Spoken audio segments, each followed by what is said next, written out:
I'm Jess, and I am so excited to introduce you to another incredible designer featured in our Bag Makers Club. Today we're chatting with Bianca of Thanks I Made This, and I cannot wait for you to hear her story and learn about this month's featured pattern.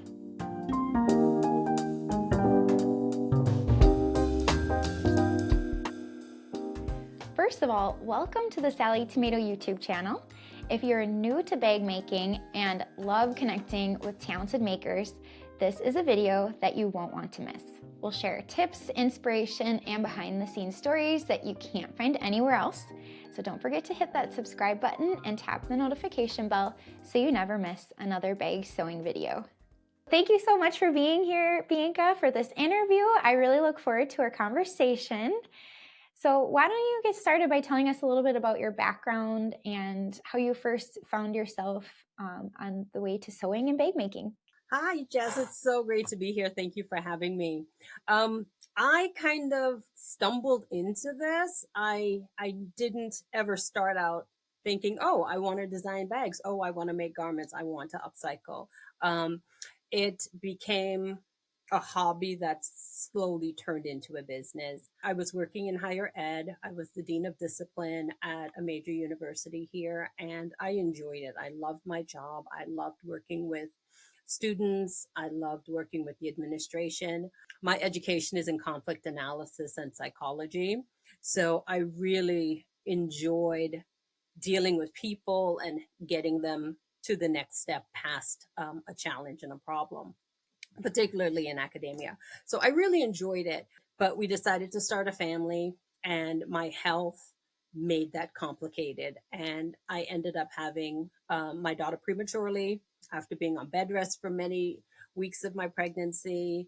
She was premature, she was in the NICU, and she just needed a lot of care. So I decided to stay at home with her. As we were just navigating this new phase in our family, I returned to sewing. My mom sewed. My great aunt worked in a department store doing alterations. So making was always a part of my environment, but it was always very utilitarian.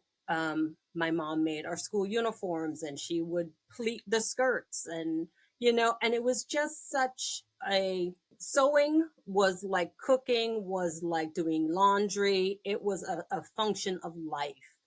And I didn't necessarily see it as a creative outlet.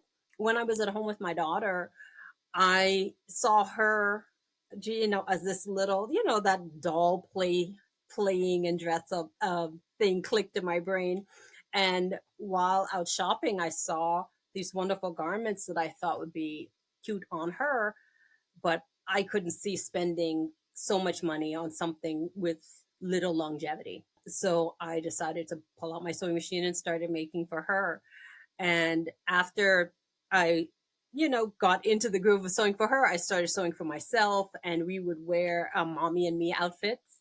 Oh, And fun. yes, it was really fun. She enjoyed it. I enjoyed it. And we'd be out and about, and people would compliment us on our outfits. And I was saying, thanks, I made them every time.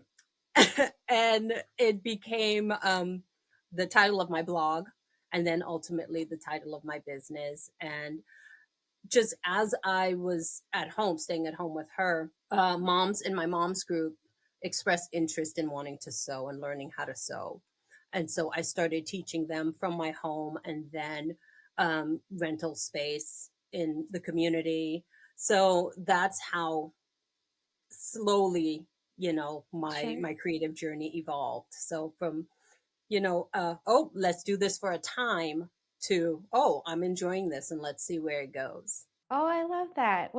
That is so inspiring to hear how, kids have such an influence on our lives that we never expect. And Yes. um, they help almost guide us to our passions. I've noticed that with my kids too, and what's really important in life, and having us enjoy our hobbies and kind of what we're doing day to day. I just feel like they're just so helpful in that sense. Yes. Yes. So I'd love to talk about the project that was featured in this month's Bag Makers Club, the Metro Moves clutch, and I'd love to hear what inspired the design and what are some of your favorite features about the pattern. So I love it. It is just a fun little clutch. I like a an achievable project.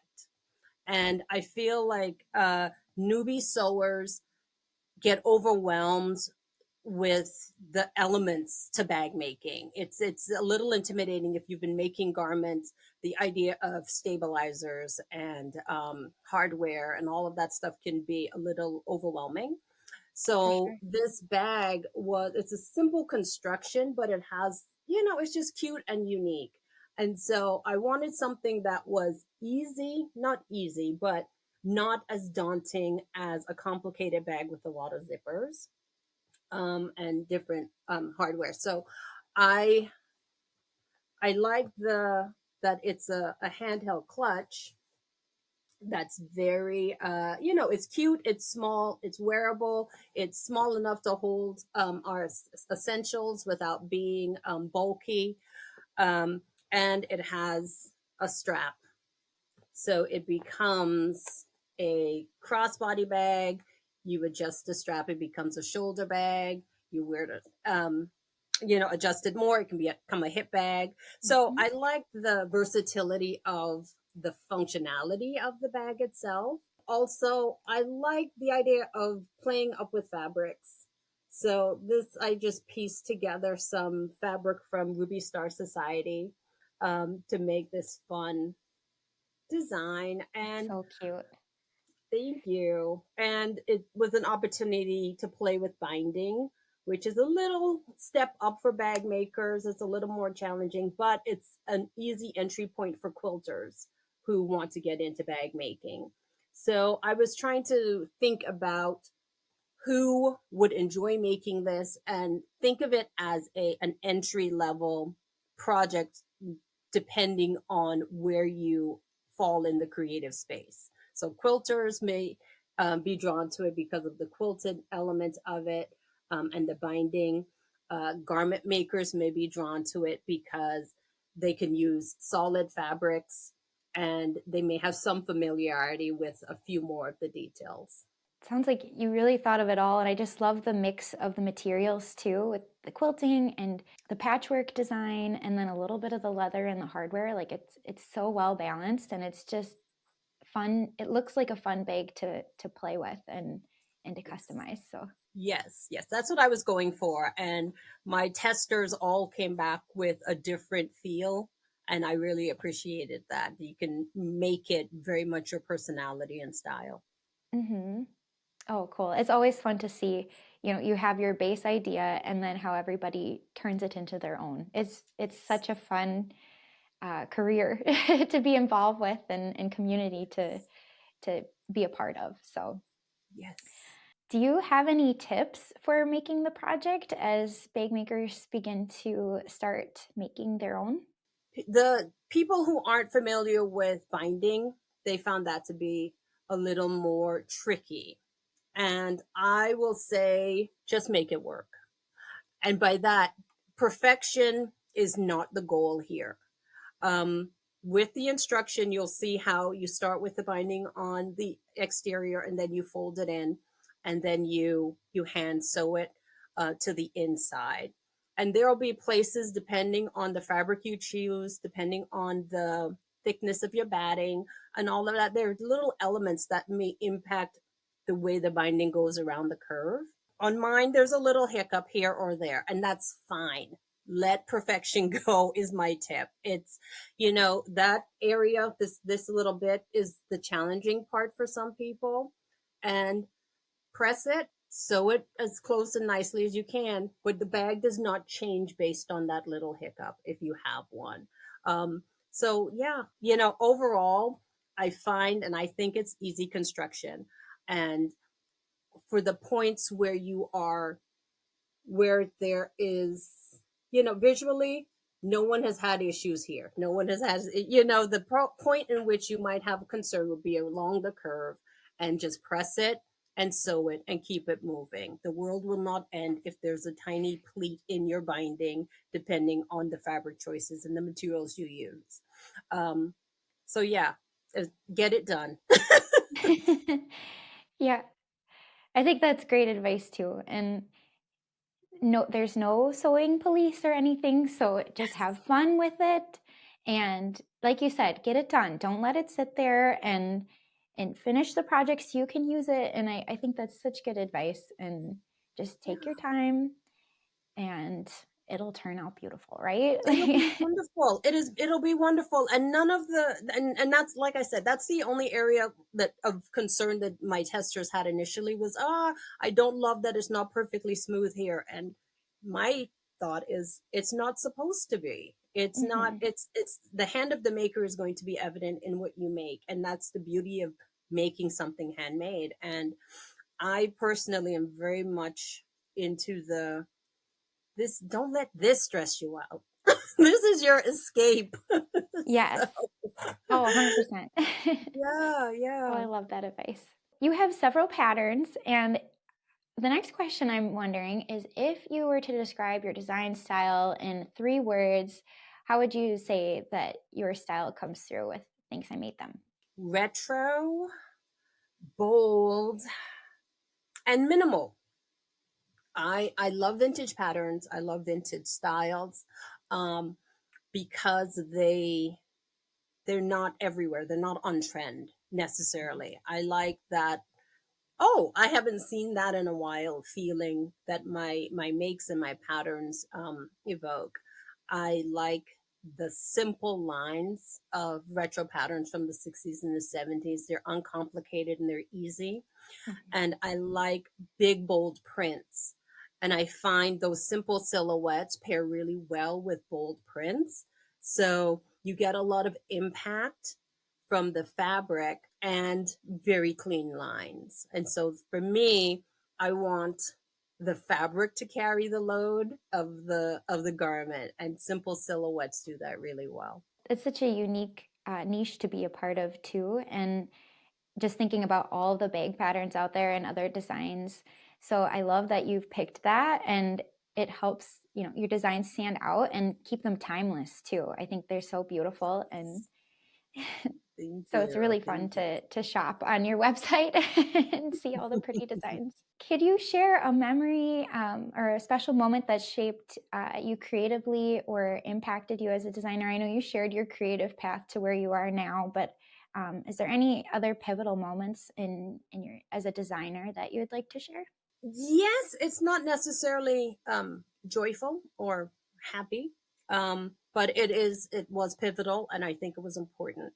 Um, I think there was, I don't know what the turning point was, but recognizing that this industry is friendly, but people are not your friends per se.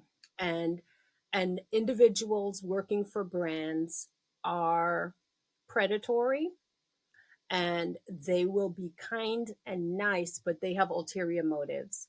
And it's important as a creative who is collaborating to remember that they are a business and you are an individual. And flattery is not the same as fairness. And there are opportunities where there have been opportunities where I have been flattered by brands and businesses. And in the moment, that dopamine, that excitement, that recognition made critical thinking fail for a moment. And where I didn't see them as a predator. So I made decisions on those warm feelings. And then down the road, I've seen my images and my work used and exploited in ways that I didn't anticipate from the beginning. And had I remembered that they are a business, had I remembered that you relinquish some of your creative control in some partnerships and collaborations, I would have moved differently. So, as a designer and as I work with other people, my pattern testers, as I collaborate with other brands, I remember that they are a business. So if they are going to make money off of me, I need to make sure I am not being exploited. And yeah, If protecting yourself, your designs. Yes, yes. And so have to navigate through this industry in a way that protects me while fostering relationships. I'm not, I still engage and I still am kind and friendly back, but with a mind to not being exploited and not being used. Particularly as a woman in this space and as a woman of color in this space, just remembering that the opportunities for exploitation are everywhere, and taking a pause when opportunities come my way and just thinking about how to protect myself while moving the brand forward. I was trying not to get emotional while you were talking because, yeah, I've seen this, I've experienced, I empathize with, you know, having to look out for yourself. And as a creative, I mean, you feel excited when people share their ideas and want to work with you. And then it's tough to step back and look at the whole view and decide whether or not it's a good choice or not, or a good partnership. And yeah, I think that's such an important thing because we're all excited to sew and to make these things and to share them, but then there is the business aspect, and sometimes lessons are learned the hard way, and it's really challenging, and it's not something that's talked about a whole lot in the sewing industry. And so yeah, it's unfortunate that you've experienced that throughout your career, and at some point. And I hope that you're able to connect with the people that'll support you and lift you up, um, and value your business. So Yes. yeah, that is a tough thing to handle through, but it's part of being an entrepreneur. And unfortunately, that there are those companies out there. And yeah, I just hope that you find your people and to lift you up and support you for sure. Yes, thank you. And and I am finding my people. The other part that I think is that I enjoy personally as someone, like I said, with psychology, and my master's is in conflict analysis. So Mm-hmm. in those moments with these brands, at this point, there is satisfaction in going back to them to say, you know what, here's why these things won't work for me. And here's why this is actually exploitation. And, Mm-hmm. to have those conversations with them when I walk away or we walk away is still important for me. And it there's at the end of it, I feel very good that okay, they've learned something, they've gotten an education, and they will approach me differently in the future, and hopefully they'll approach the next creative differently. Mm-hmm. So, and I think the more we talk about it, the easier it'll be for new creatives who are looking to get into this space to say, well, what does that pay? Or when does the term of the exclusion rights to my pattern expire? When do I get those rights back? What are the limits? What are the terms for me? And so it's it's challenging, but i am I am taking those negative opportunities to speak out to those brands and to those individuals to say, "Hey, I'm a person, and this is actual creative labor of my mind, my imagination, and my physical time to partner with you in this way, or to share um, my patterns, my work with you." So here's how we do that in a way that makes us all good people. Mm-hmm. Oh, and it's great that you have that perspective to provide that feedback to them too, and just to try to better the industry and for future creatives, like you said. And that is so inspiring that you're doing that. So thank you. Thank And you. any way that I could support you and help you too, I just want to be involved and help with this. So Thank just know you. that, yeah, I'm here if you ever need anything.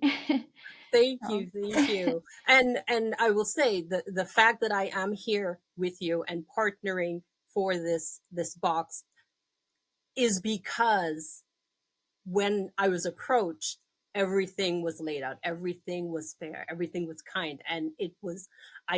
There was no thank sense of you. exploitation. There was a sense, and your brand goes before you, and so when this opportunity presented itself, there was no question for me.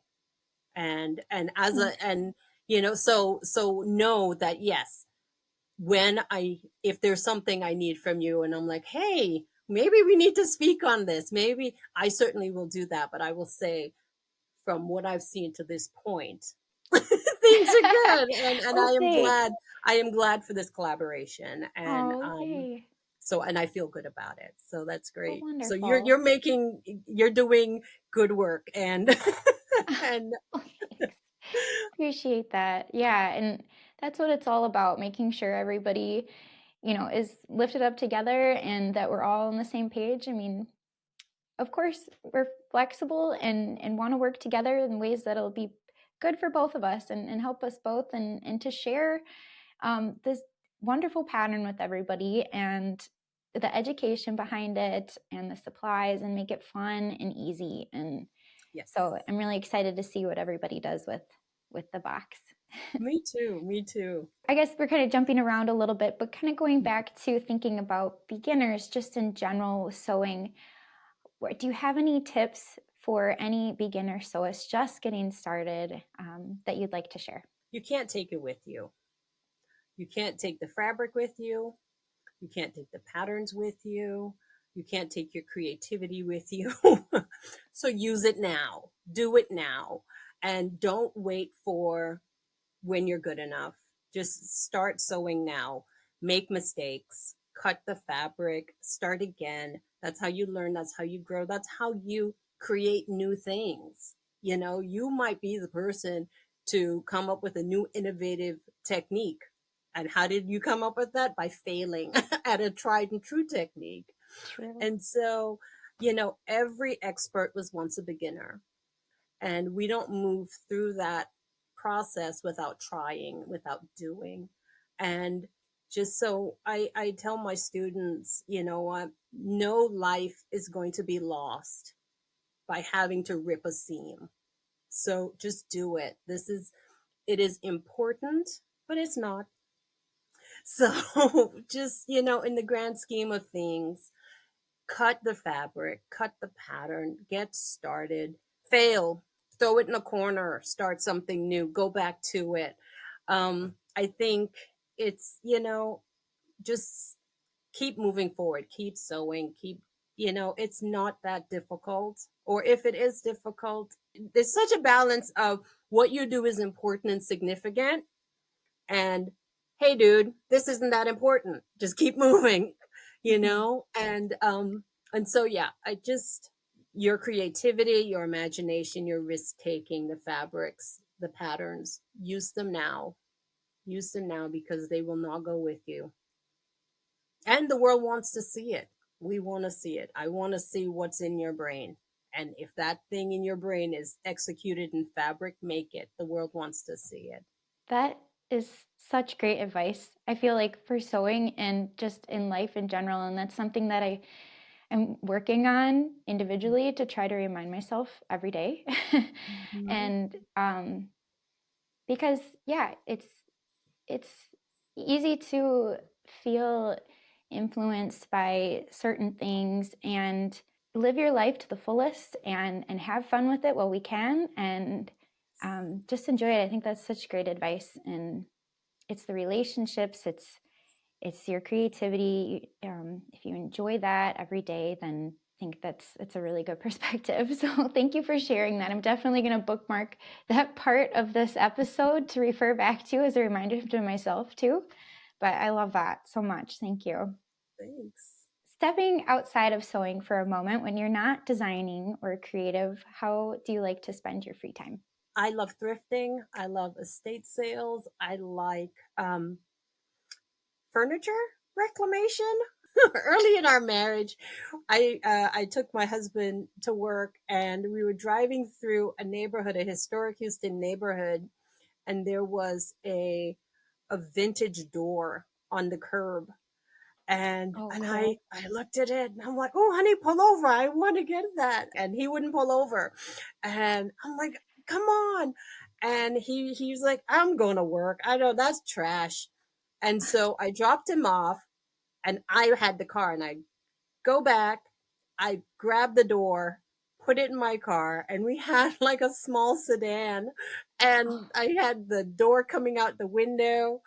And when I picked him up from work that night, that evening, he came home to find that door had been transformed into a console table for our apartment. And Oh, I had wow. built a base, I had built legs, and it had been set up. I had stained it with this beautiful mahogany. And he was like, this is fabulous. I'm never going to say no to you again.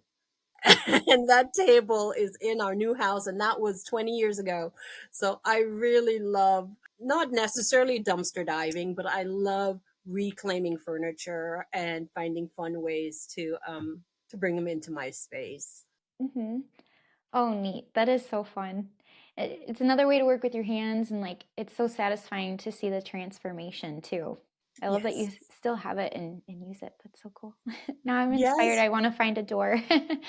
So, Yes, and it has the awesome brass doorknobs and the little thumb turn key lock. oh It's just so wow. fun. That is a Yes. special find. I'm glad you went back for it. Yes, I was, as soon as he was like, "Oh no, it's trash," I'm like, "I'm going. I'll swing back." Mm-hmm. Love it. So back to sewing.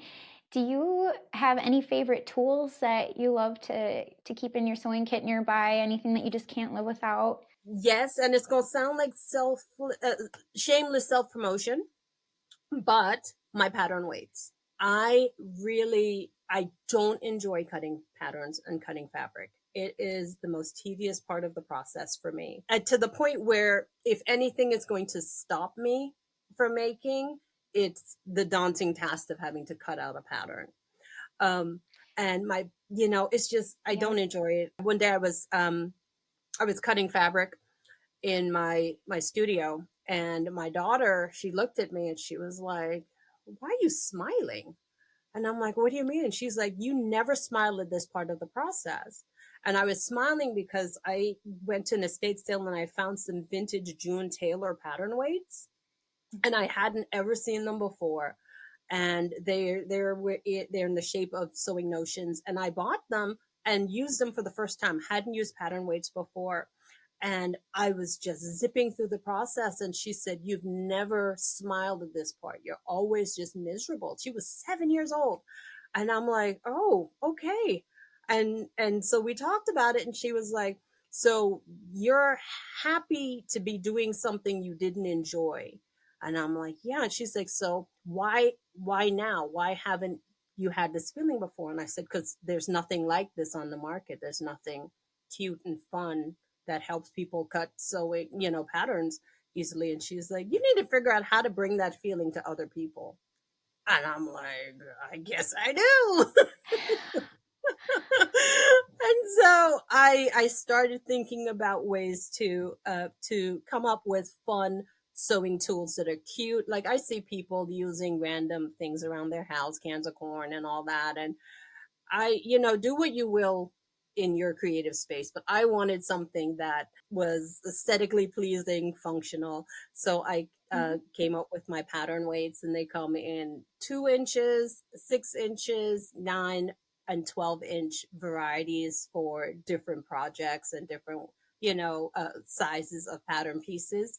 And I love that they do increase my efficiency in cutting out my patterns and my fabric, but also I have cute designs and fun messages, and I have the option to customize. So I get customers sending in photos of meaningful things in their lives. I have a current order that's going out for a fiance who's making a custom set for his soon to be wife with their pets on them. And so Sweet.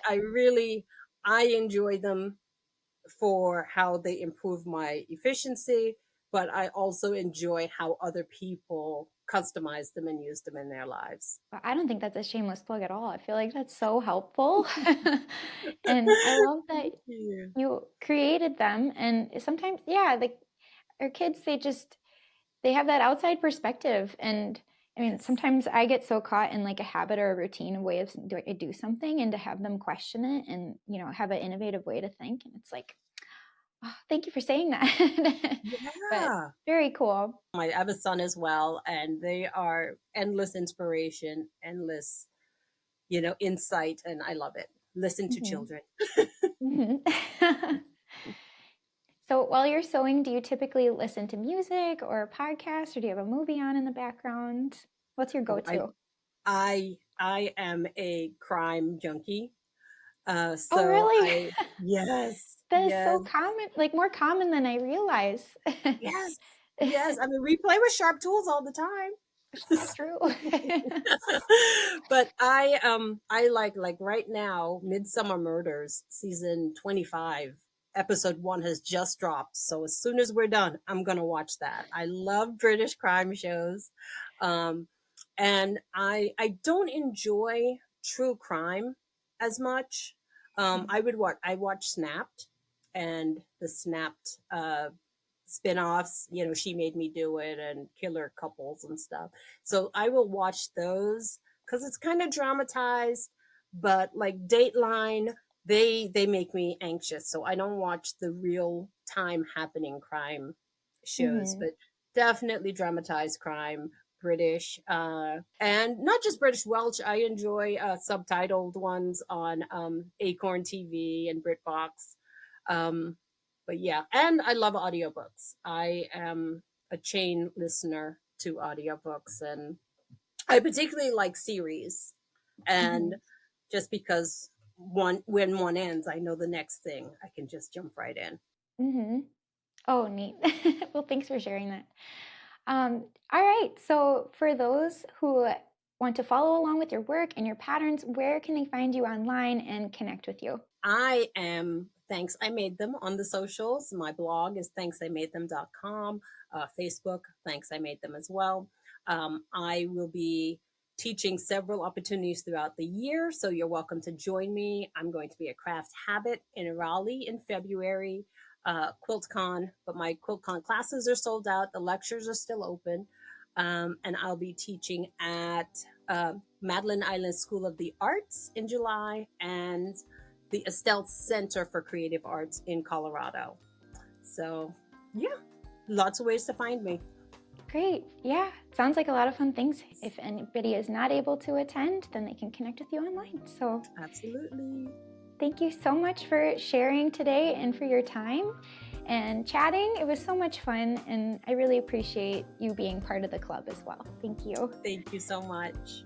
I'd like to share a big thank you to Bianca for sharing her story, tips, and creative journey with us today. It was such a pleasure to chat with her and learn more about her journey and the featured pattern. We hope you feel inspired to make Bianca's Metro Moves clutch and share your version with us. Don't forget to tag us in your photos with #BagmakersClub and #SallieTomato. We love to see what you're making. Thank you so much for watching today's interview, and don't forget to hit that subscribe button so you don't miss out on future videos. Thanks for following along with this series, and I'll see you next time.